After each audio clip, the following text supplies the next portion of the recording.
The Codependent's Curse. Hello, I'm H.G. Tudor.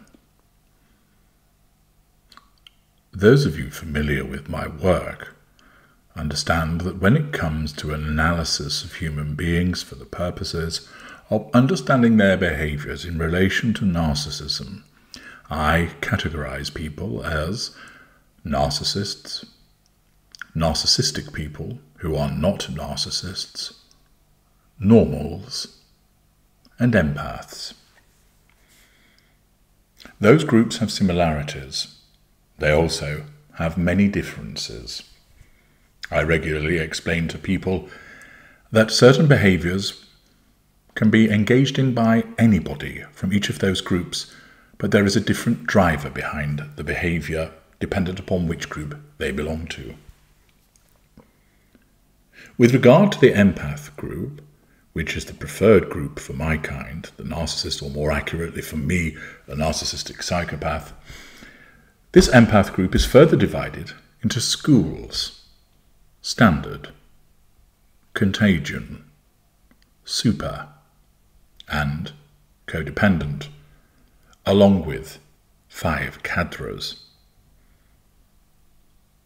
Each of the schools have some similarities and then also differences. One of the schools is that of codependent.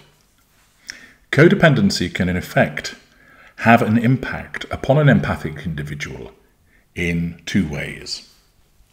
The first is where they are a majority codependent. If you have taken the empath detector and you have been determined by a consequence of your answers to be an empath, you will then receive information about the school and cadre that you are. Some people belong to a majority school. Therefore, there is one school that is greater than the rest, and then there will be some minority elements. Maybe one minority element, commonly 2, sometimes even 3. It's a similar situation with the cadre. Somebody who is found to be a majority codependent is somebody who is led by their codependent empathy in all of their interactions in their day-to-day lives. Like some invisible force, it crafts their responses, provides an instinctive reaction to certain situations, frames their thinking. It doesn't necessarily apply all of the time, because there is no such thing as 100% majority for the school. There'll be instances where the other schools get a look in. But in terms of the governance of that individual on a day-to-day basis, that governance is framed by their codependency. The second aspect is where the individual has a codependent minority. That minority might be insignificant, significant, strong, or very strong. And essentially how that works, it means that there are certain trigger events that occur.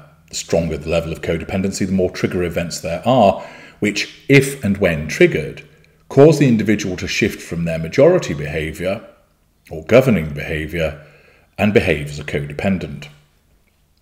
Where an individual has that minority codependent behaviour, theoretically, they may never exhibit codependency unless and until that minority codependent trigger occurs. So let us say, for example, that for a particular person, a trigger is the use of one of their vulnerabilities against them. And let us say, for example, they have a fear of the dark.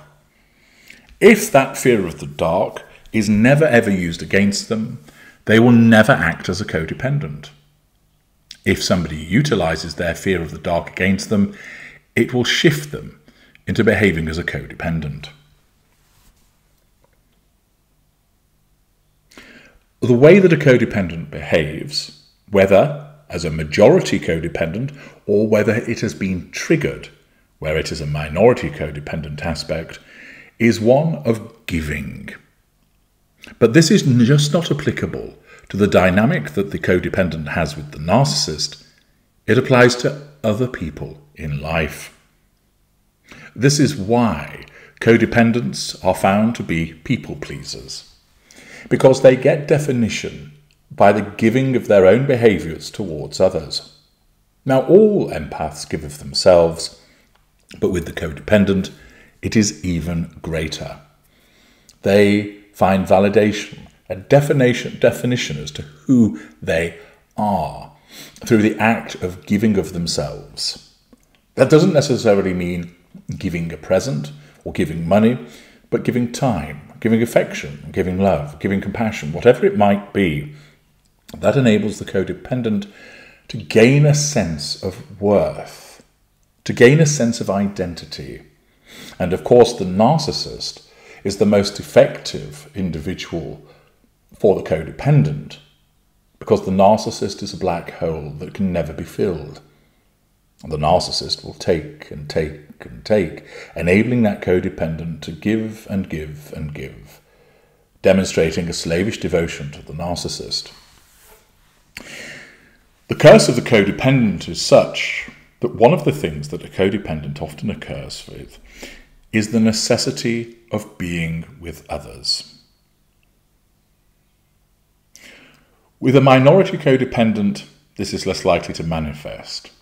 But with a majority codependent, the narcissist is an attractive prospect for that codependent empath victim.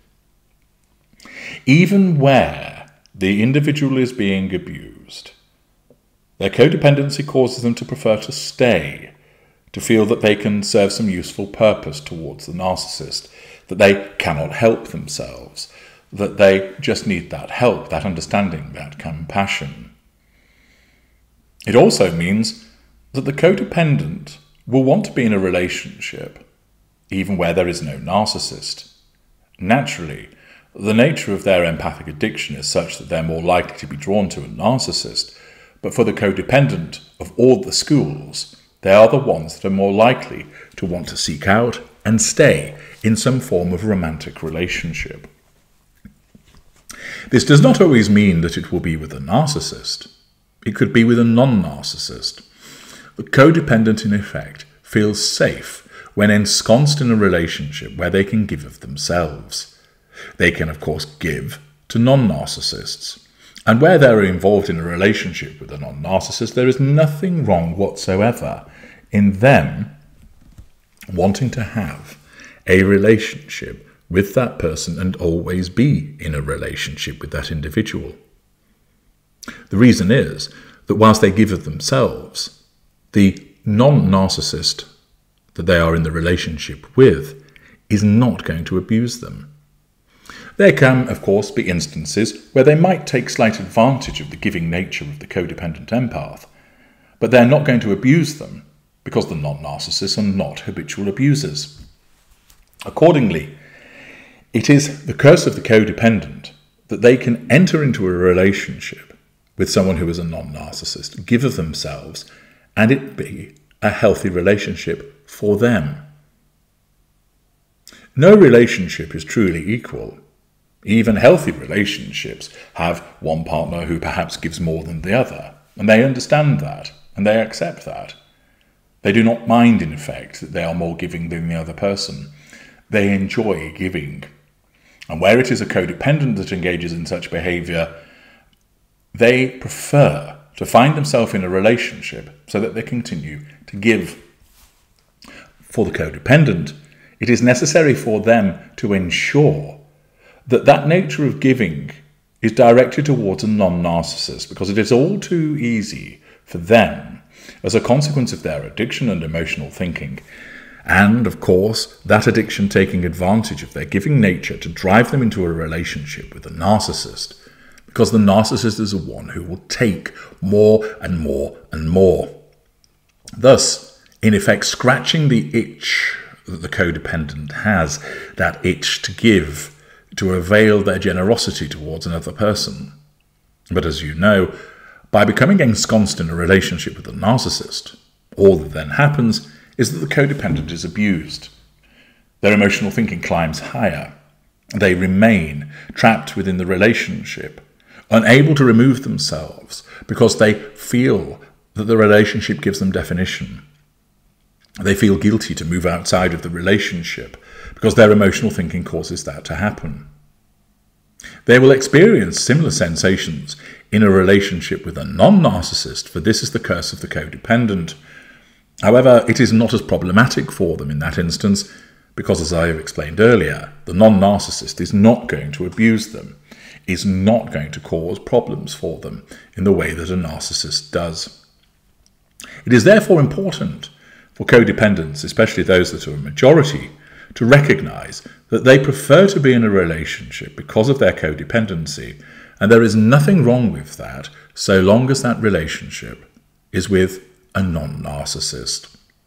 This means it's all the more important to ensure that the codependent empath, once they realise that that is what they are, ensures that they reduce their emotional thinking so that they can spot narcissists coming and evade them, thus increasing their chances of ending up in a relationship with a healthy person. And it is there that they can give in a way which is healthy for them and also the other person. I'm H.G. Tudor. Thank you for listening.